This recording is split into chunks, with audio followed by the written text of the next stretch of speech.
Para sa patuloy na pagsusulong ng edukasyon bilang susi sa mas maliwanag na kinabukasan, matagumpay na isinagawa ng Camarines Norte Police Provincial Office sa pamamagitan ng Police Community Affairs and Development Unit ang PRO5 Project Tanglaw at Project AKAP sa buong lalawigan ng Camarines Norte.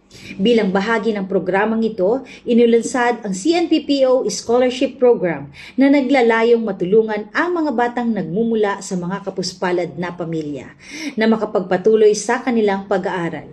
Ang mga benepisyaryo, partikular ang mga papasok sa grade 1, ay pinagkalooban ng school supplies, uniforme, enrollment expenses at iba pang pangunahing pangangailangan sa paaralan. Layunin ng programang ito na mabigyan ng pagkakataon ang bawat batang Camarinense na makamit ang dekalidad na edukasyon habang nauhubog ang kanilang disiplina, responsibilidad at pagmamahal sa pag-aaral bilang paghahanda sa mas magandang kinabukasan. Sa pamamagitan ng sama-samang pagkilos ng kapulisan at mga stakeholder, patuloy na pinagtitibay ng CNPPO ang pangakong walang batang maiiwan sa landas tungo sa pag-unlad at kaunlaran.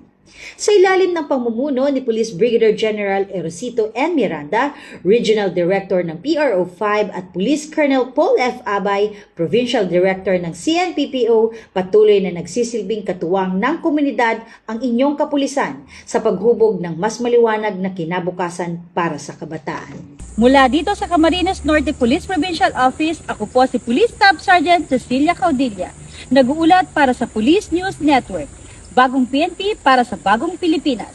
Serbisyong mabilis, tapat at nararamdaman.